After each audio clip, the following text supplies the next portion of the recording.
Hello guys, welcome back to A to Z SSC. This is Dheeraj Kumar और अभी हम बात करेंगे एसएससी सीपीओ 2025 के मेंस के लिए क्या स्ट्रेटजी रहे कि हम ज़्यादा से ज़्यादा स्कोर कर सके। अब देखो यार, हमने थंबनेल पे लिखा था 180 आउट ऑफ 200, तो क्या ये पॉसिबल है फर्स्ट अटेम्प्ट में? तो हाँ, मेरा हो गया था, जिस तरीके से कह लो हो गया था, मतलब बाई चांस बाई लक जो भी कहना चाहते हो गया था। हाँ, हालांकि प्रिपरेशन भी ठीक ठाक थी उस समय। बट एक चीज मैं बताऊं कि ये नंबर को मेंटेन कर पाना हर अटेम्प्ट में, ये चीज पॉसिबल नहीं। हो सकता है कभी से ज्यादा हो जाए और कभी से बहुत ज्यादा कम हो जाए। ये कंप्लीटली डिपेंड करता है पेपर के लेवल पे, प्रेजेंस ऑफ माइंड पे। ठीक है, तो चलो हम बात करेंगे। फिर भी कोशिश कर सकते हैं, बहुत सारे बच्चे करते हैं, बहुत सारे 190 प्लस करते हैं। हर बच्चे का अपना अपना सिचुएशन है, कैपेबिलिटी है, क्षमता है, क्या क्या चीज़ है वो अलग अलग चीज़ है। ठीक है ना। इसमें बहुत सारी चीज़ों को मैंने हाइड कर रखा है एसएससी के जर्नी में, या फिर मैं कह सकता हूँ डिफेंस एग्जाम के जर्नी में। हालांकि देखो, मेरा जो मेन चैनल है ए टू जेड स्टडी है, जहाँ पे मैं पिछले 6 से 7 साल से 2018 से पढ़ा रहा हूँ। ठीक है। एज मेरी खत्म हो चुकी है सीपीयू की अब, बहुत हो गया। ठीक है। अब मुझे सबसे ज़्यादा जो पूरे डिफेंस के जर्नी में मुझे जो मिला, तो मैं लास्ट के 2 बार का दिखा सकता हूँ कि मुझे जो मिला वो अनफिट होने का एक्सपीरियंस मिला है। ऐसे ऐसे रीजंस के लिए जहाँ आपको एक्सपेक्टेशन नहीं होती है। ठीक है। लाइक आप खुश होते हो कि ले अब तो फिट हो जाएंगे ना, लाइक जैसे होता है ना कि ठीक है यार, मैं 6 साल से पढ़ा रहा हूँ, मुझे आईज में प्रॉब्लम नहीं आई, तो मैं इसमें एक बार ऐसा था ना कि इस वाले में, 23 वाले में आईज में प्रॉब्लम नहीं आई, तो मुझे लगा कि चलो यार अब तो मैं फिट हो गया। बट कहीं और जाके किस्मत खराब हो जाती है। ठीक है। बहुत सारी चीज़ों को मैंने हाइड कर दिया, लाइक स्टैम्प वगैरह इनका, सिग्नेचर वगैरह इनका, तो क्या पता एसएससी का फील्डिंग सेट कर देंगे तो स्टैम्प वायरल कर रहे हैं। हर कोई अभिनय शर्मा सर है नहीं कि केस लड़ लेगा। ठीक है। तो वो चीज़ है, मैंने हाइड इसलिए कर रखा है, और बाकी अपनी इन्फॉर्मेशन जो मैंने हाइड कर रखी है।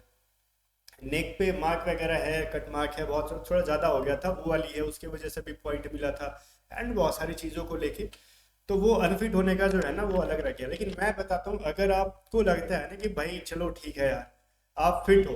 ठीक है, मैं थोड़ा नीचे आता हूँ। अगर आपको लगता है ना कि आप फिट हो बहुत अच्छे से, एंड आपको कुछ सीरियस चीज़ नहीं, मुझे पता था कि मुझ में कुछ कुछ कमियां हैं, लेकिन मैं अगर 6 7 8 साल से पढ़ा रहा हूँ ऑनलाइन, तो आई 6/6 नहीं रह सकती है। डैम श्योर, ये चीज़ आपको पता होना चाहिए। और आप पूरा दिन 8 8 9 9 घंटे स्क्रीन पे रह रहे हो, लेकिन आपको लगता है कि नहीं आप ठीक है, आपकी आइज ठीक है। सो गाइज, आपको जान लगा देना चाहिए मेंस में। और कभी भी वेट नहीं करना चाहिए ना कि रिजल्ट आएगा प्रीलिम्स का, तो फिर हम फिजिकल की प्रिपरेशन करेंगे, फिजिकल हो जाएगा तो मेंस की प्रिपरेशन स्टार्ट करेंगे। सबसे गंदा तरीका यही होता है। ठीक है, मैं फिर से कहूँ, सबसे गंदा तरीका यही होता है। हाँ, प्रीलिम्स में बहुत ज़्यादा अच्छा स्कोर नहीं था मेरा, 150 नहीं हो पाया था, जिसकी वजह से मैंने हाइड कर दिया। 150 से पीछे रह गया था थोड़ा सा नंबर। ठीक है, तो मैं हाइड कर दिया, जो भी रीज़न है अपना। लाइक सारे सब्जेक्ट्स स्ट्रॉन्ग कर पाना आज के टाइम पे पॉसिबल नहीं है। सो अपनी कुछ ना कुछ चीज़ें ठीक रहती है, लाइक इंग्लिश मैथ ठीक थी तो नंबर हो जाता था। ठीक है। तो अभी आखिर मैंने ऐसा क्या किया, मैंने पहली चीज़ जो की ना, मैं आपको बताता हूँ, ट्रस्ट करना इस चीज़ के लिए बहुत ज़्यादा। कि जब मैं पढ़ाता था, ठीक है, तो मैं ये नहीं कह रहा हूँ कि सारे लोग यूट्यूब चैनल खोल के बैठ जाओ पढ़ाओ तो उससे नंबर आ जाएगा, नहीं। मैं पढ़ाता था एयरफोर्स के बच्चों को, कोस्ट गार्ड के बच्चों को, तो मेरी वहाँ से थोड़ी सी इंग्लिश अच्छी थी। थोड़ी सी, बहुत ज़्यादा नहीं, थोड़ी सी ठीक थी। एंड मैं हमेशा रिवीजन में रहता था। लाइक अगर फिजिकल भी है तो मेरी कोर्सेज चल रही हैं, वहाँ पे मुझे पढ़ाना है। मेरी मेडिकल भी है, या फिर मैंने प्रीलिम्स दिया नहीं दिया वो अलग चीज़ है, मुझे पढ़ाना है।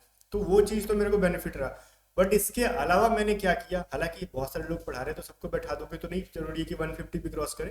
बट कुछ चीज़ें अलग से होती हैं जो चीज़ फायदेमंद होती है। लाइक मेरे प्रीलिम्स की रिजल्ट नहीं आई, फिर भी मैं ब्लैक बुक्स की वोकैब को देख रहा हूँ, केडी पब्लिकेशन की जो नीतू मैम की जो बुक है, उनको मैं देखे जा रहा हूँ।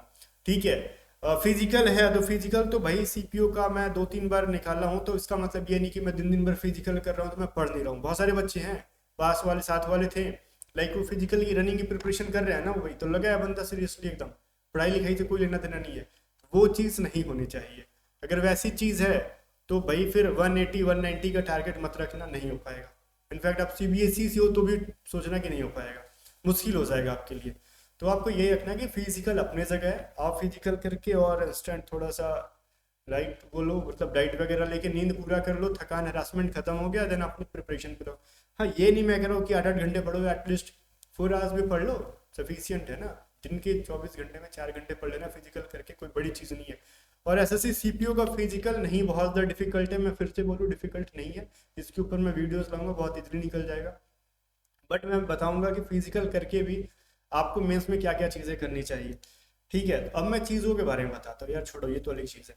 अब मैं बताता हूँ मेरी रिसोर्सेज क्या थी। ठीक है, तो भाई दो किताबें मैं हमेशा फॉलो करता था बुक्स में। एक तो नीतू सिंह मैम का जो था ना केडी पब्लिकेशन का जो वॉल्यूम 1, ओनली वॉल्यूम 1। ठीक है, मैंने इसकी वोकेबलरीज को अच्छे से की थी। हाँ की थी, मैंने अच्छे से की थी। ठीक है, जो उधर है ना 700-800 वोकेब उनको अच्छे से की थी, और उनके ईच चैप्टर्स को मैंने बहुत बार पढ़ा है। तो सारे क्वेश्चंस प्रैक्टिस की, एंड प्रैक्टिस के सॉल्यूशन मुझे याद हो गए थे इस तरीके से, बिकॉज मुझे पढ़ाना भी होता था तो मैं पढ़ता था। तो मैं भी कहूँगा एटलीस्ट आप 5 to 6 टाइम्स तो अच्छे से करो। ठीक है, मैं बताऊंगा किस तरीके से करो इसको। एंड वोकैब के लिए मैंने पूरी ब्लैक बुक को पूरा नहीं पढ़ा है टू बी ऑनेस्ट। जो इसके PYQs है, बिकॉज मेरे बस का नहीं है वो बुक पूरा पढ़ पाना। मैं फिर से बोलूँ, जो PYQs है मैं उनको करता था। एंड रेगुलर बेसिस पे ना मैं ब्लॉग्स जरूर पढ़ता हूँ अभी भी। अब मैं ब्लॉग्स किस चीज़ का पढ़ता हूँ, मैं नहीं कह रहा हूँ कि मैं द हिंदू का एडिटोरियल पढ़ रहा हूँ, नहीं नहीं, वो चीज़ मेरे बस की नहीं है। मुझे, मैं बताता हूँ अपना इंटरेस्ट जो है। मुझे कोडिंग में शुरू से इंटरेस्ट रह चुका है, बिकॉज वेबसाइट डेवलपमेंट वगैरह वगैरह चीज़ें मैंने की हैं। तो मैं उनसे रिलेटेड ब्लॉग्स पढ़ता था इंटरनेट पे जाके। मुझसे कह दो ना कि द हिंदू का एडिटोरियल पढ़ लो, बोरिंग लगता है, नहीं हो पाएगा। सारे वर्ड्स उसके नहीं समझ में आते हैं, नहीं हो पाएगा। वर्ड्स में बार बार एक मोबाइल पे पढ़ रहा हूँ, मेरे को कहो ना कि हाथ में पेन और पेपर लेके हर वक्त घूमो हर वक्त, वो चीज़ पॉसिबल नहीं, आप भी नहीं कर पाओगे। ये बोल देना ना कि तुम इंग्लिश न्यूज़पेपर पढ़ो और उसको एक्चुअली में डिसिप्लिन होकर करना, दोनों में बड़ा फर्क होता है, नहीं हो पाता है। तो हम एक काम कर सकते हैं, आप में तो बहुत सारे ऐसे होंगे ना कैंडिडेट्स, गर्ल्स बॉयज जो भी हैं। गर्ल्स को DIY जो भी है ना आजकल यूट्यूब पे ट्रेंड चला है, उससे रिलेटेड बहुत ज़्यादा मतलब वो होगा ना, पैसन होगा उसका, उससे रिलेटेड ब्लॉग्स पढ़ लो गूगल करके। बॉयज़ को, बहुत सारे लोगों को गेमिंग्स में इंटरेस्ट होगा, लाइक मुझे BGMI का था, तो मैं कभी कभार BGMI का भी पढ़ लिया करता था। ठीक है, आपको भी फ्री फायर BGMI COD का होगा ना, तो बहुत सारे कैरेक्टर्स आ रहे हैं, इवेंट्स आ रहे हैं, उनके बारे में पढ़ लो यार सिंपली। डेली के 5 मिनट 10 मिनट पढ़ लो, वो चीज़ कहाँ फ़ायदा करेगा, वो कॉमन ईयर में बहुत ज़्यादा फायदा नहीं करेगा। जो सेंटेंस अरेंजमेंट है, पैरासम्बल है, पैसेज को जल्दी करना है, उसमें हेल्प करेगा आपका। ठीक है, तो ये काम तो एटलीस्ट 10 to 15 मिनट करो। द हिंदू को भी साइड कर दो। द हिंदू में एक चीज़ है ना कि आपको उसके सेंटेंस थोड़े से हैवी हो जाते हैं, तो बहुत लोगों को प्रॉब्लम होता है, एंड उसके वर्ड्स हैवी हो जाते हैं, तो लगता है कि कुछ पढ़ा ही नहीं हमने अभी तक। तो भाई द नीतू सिंह की जो बुक है, मैम की जो बुक है, उसको अच्छे से पढ़ो। एंड ब्लैक बुक की ना PYQ उसको स्टार्टिंग में करो, एंड बुक में ही लिखना सीखो। ठीक है, मैं फिर से कहूँगा बुक्स को ज़्यादा सुंदर मत बनाओ, गंदा होता है होने दो। एंड जो चीज़ें नहीं समझ में आ रही है उसको वहीं पे हाईलाइट करो। एंड एक चीज़ भाई, द हिंदू का एडिटोरियल पढ़ने से अच्छा है कि ब्लॉग्स पढ़ो। मेरा अपना एक्सपीरियंस रहा है, ब्लॉग्स पढ़ो। लाइक किसी को जो चीज़ में इंटरेस्ट है उसके ब्लॉग्स पढ़ो गूगल करके। ठीक है, वो चीज़ पढ़ो, पहला चीज़ ये। एंड रेगुलर बेसिस पे अगर आपकी फिजिकल भी हो रही है तो 3 to 4 आवर्स पढ़ो। ठीक है, 3 to 4 आवर्स पढ़ो। एंड मैं फिर से कहूँगा वीक में ना 2 मॉक तो लगाओ, अलग अलग रिसोर्सेज से, सिर्फ एक पे डिपेंडेंट ना रहो कि ये हो गया वो हो गया, वहां से डिपेंडेंट नहीं रहो। ठीक है, तो लाइक ओलिव वगैरह है ना, अड्डा वाला हो गया, फिर से ओलिव वाला हो गया, टेक्स्ट बुक हो गया, एंड जो भी चीज़ें प्रोवाइड कर रहे हैं ना, मतलब वीक में एक या दो, मतलब रोज मॉक नहीं लगा, वो तो बेहुदापन है। ठीक है, रोज मॉक नहीं, एग्जाम के पहले लगा रहे हो वो चीज़ सही है।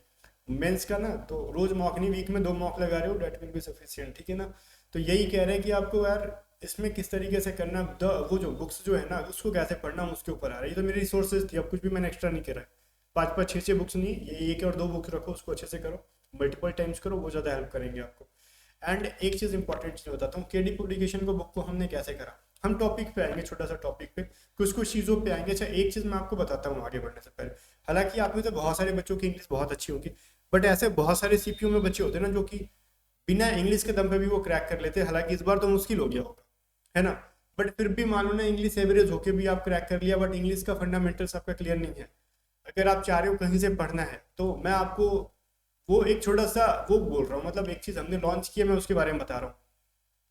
हमने A to Z study app के ऊपर ना, जहाँ पे लगभग बहुत सारे बच्चों ने इसको ज्वाइन करा है, 99 रुपीज़ में ना इंग्लिश की एक कोर्स लॉन्च किया है, जिसमें कि डिफेंस के बहुत सारे एग्जाम्स कवर करेंगे हम, SSC प्री प्लस मेंस के बहुत सारे एग्जाम्स कवर करेंगे हम। ये बहुत ही स्लो प्रोसेस में ले जाएंगे, फास्ट नहीं।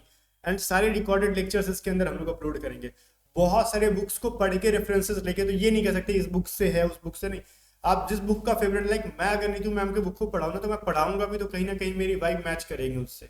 ठीक है, तो मैं इन सब चीज़ों को सिखाऊंगा कि उसको ईजी करके कैसे पढ़ सकते हैं। पूरे चैप्टर्स को मैं सिखाऊंगा, इन चैप्टर से क्या क्या इंपॉर्टेंट है। जस्ट 99 रुपीज़ बहुत ही क्लेस अमाउंट होता है। आप चाहो तो इसको ज्वाइन कर सकते हो, 1 ईयर की वैलिडिटी रहेगी, अनलिमिटेड वॉच टाइम रहेगा। बाकी इन्फॉर्मेशन के लिए आप इंक्वायरी के लिए हमारी टीम को व्हाट्सअप कर सकते हो। एक बार इस बैच की तरफ जरूर ध्यान देना। अब मैं एक बार आ जाता हूँ ना कि केडी पब्लिकेशन को बुक को अगर आप सेल्फ स्टडी करना चाहते हो ना, तो किस तरीके से करें कि निचोड़ ले लेगा। इसे एक बार दो बार में ये बुक नहीं समझ में आने वाला बहुत अच्छे से। लाइक इसका अगर तुम वर्ब चैप्टर भी उठा के पढ़ रहे हो ना, आप मान लो, या फिर टेंस लेके पढ़ रहे हो ना, इसके बहुत सारे रूल्स जो होंगे ना आपको नहीं समझ में आ रहे होंगे, तो पहली बार में कुछ भी हाईलाइट नहीं करो, सेकेंड टाइम्स में भी कुछ भी हाईलाइट नहीं करो, ठीक है। जब भी बुक पढ़ो उसके साथ ही ना उसके प्रैक्टिस सेशन में कर लो। ये नहीं कि आज पढ़ रहे हैं कल प्रैक्टिस कर रहे हैं, तो वो फिर थोड़ा सा लफड़ा वाला चीज होगा। एट द टाइम चैप्टर खत्म करने के बाद ही 2-4-5 मिनट का ब्रेक लेके और पूरे उसके प्रैक्टिस को लगा लो, ये चीज तो मैं कहूंगा। इसकी ग्रामर के चैप्टर लाइक वर्ब या फिर टेंस कोई भी चीज पढ़ रहे हो, 2 अटेम्प्ट में भी कुछ भी उस पर हाईलाइट ना करो, मैं यही कहूंगा, कुछ भी नहीं, बस पढ़ो उसको। जब आपका 3rd अटेम्प्ट हो रहा है ना उस बुक को पढ़ने का, पढ़ते ही जनरली रट्टा नहीं मारते, जब उसको पढ़ रहे होते हैं तब एक बार बुक में ना नॉर्मली पेंसिल से पेन से जिस चीज से आपको हाईलाइट करना कर दो। अब आप 3 बार पढ़ चुके हो उस बुक को, मोस्ट ऑफ द थिंग्स को आपके माइंड में आ गए, मतलब उसके जितने भी कंटेंट है आपको मेनली आपने क्या कर रखा है, माइंड में आ चुके हैं, ये चीजें हैं। और ये फ्रीक्वेंसी क्या होगी वो भी बताऊंगा कि 1st, 2nd, 3rd चैप्टर किस तरीके से फ्रीक्वेंटली पढ़ना, वो भी चीज बताऊंगा मैं आपको। बट अभी मैंने क्या बोला, 3rd अटेम्प्ट में क्या करो, आपको बुक के अंदर हाईलाइट करना है।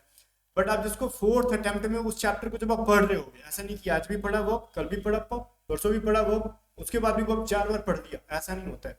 जब आपने कर लिया ना, मैं बताऊंगा कैसे करना। 4th अटेम्प्ट जब हो रहा होगा ना, जिस दिन भी आप पढ़ रहे हो, सो उस दिन एक कॉपी उठाओ। अब कॉपी उठाना बनता है, उस पर डाल दो चैप्टर नंबर वर्ब, ठीक है, बेसिक वर्ब, एडवांस वर्ब, जो भी है, एंड उस बुक को पढ़ो, उस चैप्टर को पढ़ो। अब उसके जो रूल आपको खटक रहे हैं, जो लग रहा है कि नहीं यार बार बार भूलता हूँ इसमें रूल को, मेरे प्रैक्टिस के दौरान मैं नहीं समझ पा रहा हूँ, अब उस रूल को कॉपी पे लिख दो, ठीक है।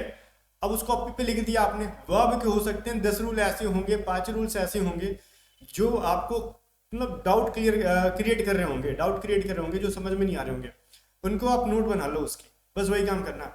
एंड सैटरडे संडे को उसका रिवीजन करो। ये बेहुदा नहीं, रोज रोज रिवीजन नहीं कर पाओगे ना उतनी सारी चीजें, सैटरडे संडे को रिवीजन करने का उस नोट्स को। बाकी टाइम तो बुक पढ़ रहे ना, बट सैटरडे संडे को हम उसी नोट्स को पढ़ेंगे जिसको हमने बना रखा है, बस सिंपल सा फंडा, ठीक है। ये हम सारे चैप्टर्स में करेंगे, मैंने एग्जांपल लिया वर्ब का। एंड सेम चीज करेंगे हम लोग, एक हमारे पास पतली सी कॉपी होगी वो कैप की, ठीक है। अब वो कैप में क्या होगा, हम ऐसे नहीं पढ़ते एक वर्ड उसका सिनोनिम का लिस्ट याद कर रहे हैं, ये तो मेरे हिसाब से थोड़ी सी खराब तरीका है, ऐसे नहीं होता है। हम वो कैप वर्ड एंड उनके मीनिंग्स याद करते हैं। लाइक अगर आप मराठी हो तो आपको हिंदी समझ में आती है, यूपी बिहार राजस्थान हरियाणा से हो तो इसलिए हिंदी समझ में आती है, इंग्लिश तो हिंदी याद करो यार सिंपली, या फिर इंग्लिश तो इंग्लिश याद कर रहे हो अपने तरीके से तो वो भी हो सकता है, जैसे कर रहे हो। वर्ड का मीनिंग समझो, सिंपल सा फंड है। एक वोकैब आपने याद करा, मान लो कुछ भी नॉस्टैल्जिया, ठीक है, जो भी है, आपने उसका मीनिंग क्या होता है वो पढ़ लिया।